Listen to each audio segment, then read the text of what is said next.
Halo, kembali lagi bersama Klinik Bimbo. Kali ini kita akan membahas tentang if clause dalam kalimat kondisional. Oke, jadi kita pahami dulu. If clause itu biasanya digunakan sebagai kalimat pengandaian. Di mana if clause biasanya akan membentuk conditional sentence. Jadi kalian tahu kalau kalimat pengandaian itu seperti apa? Contohnya kalau di bahasa Indonesia, jika aku rajin belajar, aku akan masuk PTN, misalkan seperti itu. Nah, itu adalah kalimat pengandaian, karena kalau dari kalimat jika aku rajin belajar, aku akan masuk PTN. Artinya apa? Kondisinya adalah dia itu tidak rajin belajar, makanya tidak bisa masuk PTN. Jadi itu pengandaian ya. Kemudian, tadi kita udah belajar tentang bahwa if clause itu akan digunakan sebagai kalimat pengandaian. Nah, if clause itu juga bisa digunakan untuk beberapa hal. Contohnya, misalkan kalau kita punya if clause ditambah dengan an imperatif, itu untuk perintah. Kemudian, contoh lagi yang kedua, if clause plus suggestion, berarti dia memberikan saran. Lalu, if clause plus general truth, artinya dia menjelaskan fakta yang akan terjadi. Kemudian, if clause juga bisa diikutkan dengan reminder. Reminder itu artinya adalah peringatan. Jadi kita mau ngingetin orang, itu bisa pakai if clause. Kemudian, yang terakhir itu if clause beserta dream atau wish, jadi harapan ke depannya atau harapannya. Oke, kurang lebih if clause itu digunakan untuk itu, ada bentuk-bentuk 1-5 ya. Nah, kita belum masuk ke rumus. Selanjutnya kita akan masuk membahas tentang if clause plus an imperatif. Tadi untuk apa ini imperatif? Iya, kalau kita lihat itu tuh untuk perintah ya. Kita tulis untuk perintah. Nah, if clause plus an imperatif itu punya rumus, yaitu if simple present plus verb 1. Ini adalah rumus penggunaannya. Misalkan ada kalimat, sebelum ke sana kalau kalian lupa, jadi untuk simple present itu ada to be sama ada verb 1. To be itu kalau tidak ada verb ya. Untuk to be pada simple present itu ada is, ada am, ada are. Kalau verb 1 itu biasanya verb 1 atau verb 1 s atau es. Misalkan kalau buy itu jadi buys. Tapi jangan lupa verb 1 itu untuk yang subjeknya jamak atau plural. Kalau yang ini untuk yang tunggal. Oke. Kemudian untuk am itu dipakai untuk subjek I. Kalau is itu yang tunggal. Kalau yang are itu yang jamak. Jamak itu ada they, we, you, books, ada S-nya biasanya, dan lain sebagainya. Itu adalah review aja sebentar. Nah, misalkan nih kita punya kalimat seperti ini. If you have time, call me soon. Itu kan surat perintah ya? Surat perintah. Itu kan perintah ya. Jadi kalau kamu ada waktu, telepon aku. Itu perintah. Nah, di sini kita bisa lihat ini ada if, kemudian ada simple present. Have itu adalah verb one. You itu adalah yang jamak. Jadi pakai verb one bukan verb one s atau es. Kemudian artinya ini adalah simple present.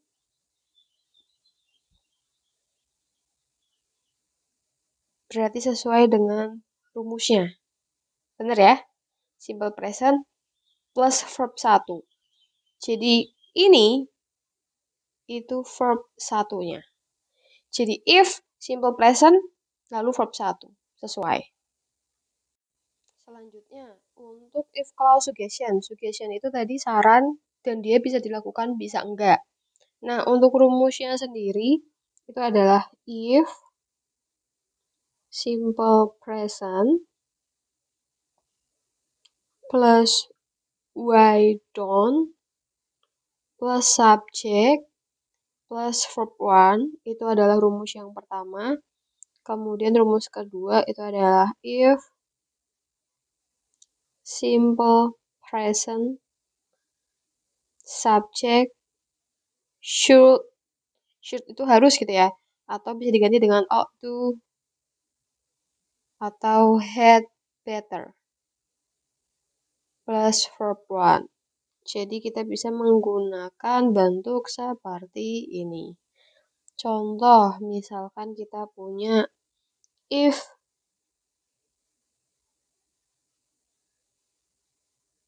you go to Surabaya, you should take a train. Mari kita analisis ini menggunakan rumus yang mana. Jadi ini ada if you go to Surabaya, ini kan verb 1 ya. Ini subjek. Artinya bagian ini itu adalah simple present. Lalu ada you, subjek itu yang ini. Lalu ada should. Terus take itu adalah verb 1. Jadi sesuai ya menggunakan rumus ini. Jadi, jika kamu pergi ke Surabaya, kamu harus menggunakan kereta api. Itu kan saran ya, memberi saran. Bisa dilakukan, bisa enggak. Kamu bisa naik motor, bisa naik travel, ya. Jadi itu hanya saran aja. Nah, selanjutnya kita akan belajar tentang tipe. Tipe dari conditional sentence. Oke, selanjutnya tipe conditional sentence yang pertama. Ini kita tulis ya, type 1. Untuk tipe pertama, itu digunakan untuk mengandaikan sesuatu yang belum terjadi di waktu sekarang. Dan bisa aja terjadi di masa depan. Jadi di if ini, conditional ini, tipe 1, itu menyatakan pola ada sebab dan akibat. Sampai situ oke ya. Nah, untuk patternnya atau rumusnya itu adalah if simple present. Kemudian ini disebut sebagai if clause-nya. Lalu, koma, subject, will, verb 1. Ini adalah main clause namanya.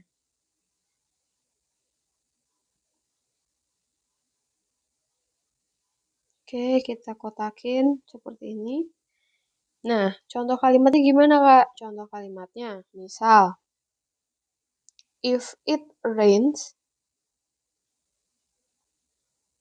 I will stay at home.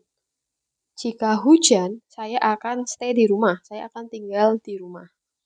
Rains itu adalah verb 1 S. Ya.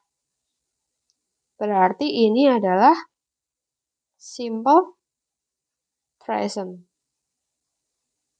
Lalu, I itu subjek, will sesuai dengan ini, lalu stay itu adalah verb 1. Jadi sesuai ya dengan pola type 1. Jadi kondisinya ini itu belum hujan. Tapi kalau nanti ke depannya hujan, dia akan tinggal di rumah. Jadi sesuai dengan pengertiannya.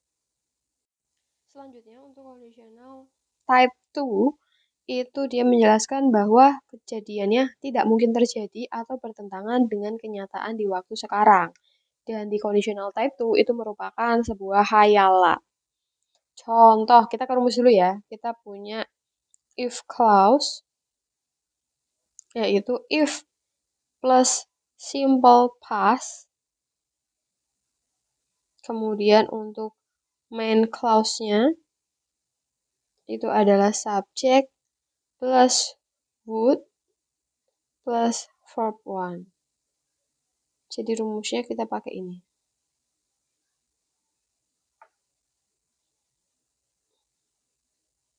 Oke. Review sedikit. Kalau untuk simple past itu dia punya to be atau dia menggunakan verb. Untuk to be, untuk simple past itu ada was sama were. Was digunakan untuk I, she, he, dan tunggal atau singular. Kalau were digunakan untuk we, you, they, dan yang plural atau jamak. Kemudian untuk verbnya itu menggunakan verb 2. Verb 2, kalian perlu tahu ada yang irregular, itu yang tidak beraturan, dan ada yang regular dengan cara ditambah d atau ed. Misal, stay menjadi stayed. Gitu ya. Kalau buy menjadi bought. Jadi berubah kalau yang irregular. Tapi kalau yang regular itu nggak berubah. Nah, cara taunya gimana, Kak? Kalian harus, kalau dulu sih Kakak harus hafalan ya. Jadi benar-benar ada tabel irregular sama yang regular, terus yang irregular aja, terus kamu hafalin tuh. Jadi kalau nanti lama-lama akan keinget tanpa harus melihat tabel tersebut. Tapi untuk awalan kalau kalian nggak suka hafalan, banyak-banyak ya berlatih past tense gitu. Oke, sekarang kita langsung ke contoh kalimat. Misalkan aku punya kalimat, if I had time, I would go with you. Jadi, if I had itu adalah verb 2. I-nya adalah subjek. Subjek verb 2 berarti past tense. Lalu I would go itu adalah verb 1. Berarti sesuai ya. If I had time, I would go with. Faktanya apa? Faktanya dia tuh nggak punya banyak waktu. Dia tuh tidak punya waktu. Jadi dia tidak pergi bersama kamu. Atau, if I were 25, I would get married. Nah, ini juga sama. Were itu pakai to be. To be. Oh, sorry. I was ya harusnya ya. I was 25, I would get married.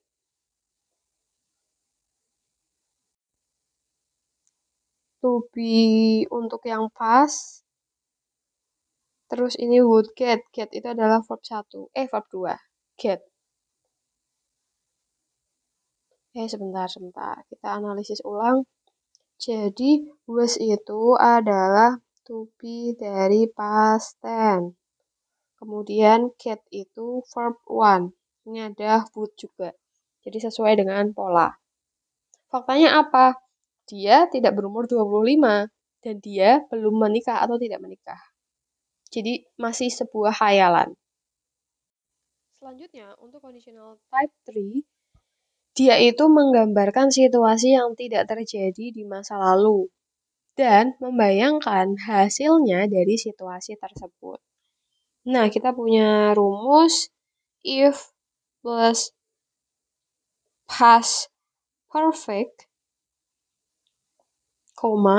subject would have verb 3. Oke. Past perfect, di situ ada past perfect ya. Kalau untuk past perfect, itu biasanya menggunakan had plus verb 3. Kemudian verb 3 itu, jadi kalau misalkan kita punya bentuk apa ya, kata gini. Jadi ada perbandingannya di tabel itu, ada verb 1, ada verb 2, ada sama verb 3. Kalau verb 1-nya itu adalah know, maka verb 2-nya itu adalah knew. Dan verb 3-nya adalah noun. Jadi kita akan menggunakan ini. Jadi tidak dipungkiri bahwa kita tuh harus menghafalkan verb 1, verb 2, verb 3. Jadi kita tahu mana yang berubah, mana yang enggak. Contoh lagi, misalkan be. Kalau be itu gini. Ini be, ini been, ini been. Atau biasanya kita pakai is, mr. Kemudian yang ini itu was, were. Yang ini been. Sampai situ oke ya. Atau kita bisa pakai has, have. Verb 2-nya itu had, verb 3-nya juga sama had. Nah, kurang lebih seperti itu. Langsung aja kita ke contoh kalimat. Contoh kalimatnya, misalkan if my parents had been in Bandung, I would have visited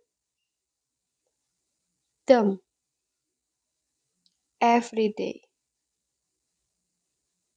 Faktanya apa? Faktanya orang tuanya di masa lalu itu tidak berada di Bandung. Nah, kalau kita analisis, ini ada had been, berarti past perfect. Kemudian ada would, ada have. Have itu sudah bawaan ya dari sini. Lalu visitednya itu adalah verb 3. Dia termasuk regular verb. Kemudian ada lagi sebenarnya kadang tuh dipakai kadang enggak, yaitu kita tuliskan aja ya. Conditional type 0. Jadi untuk conditional type 0 ini biasanya digunakan ketika hasil atau konsekuensi sebuah kebenaran. Jadi biasanya digunakan untuk fakta ilmiah. Rumusnya adalah if simple present, lalu simple present juga. Contoh, misalkan if we burn paper, it become ash. Jadi jika kita membakar kertas, maka itu akan berubah menjadi abu.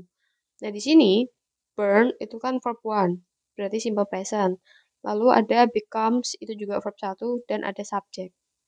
Jadi semuanya simple present. Nah, berbeda nggak dengan verb pertama? Dengan conditional type pertama, berbeda. Karena kalau conditional tipe pertama, itu pakai will, ya. Jadi bedanya di situ.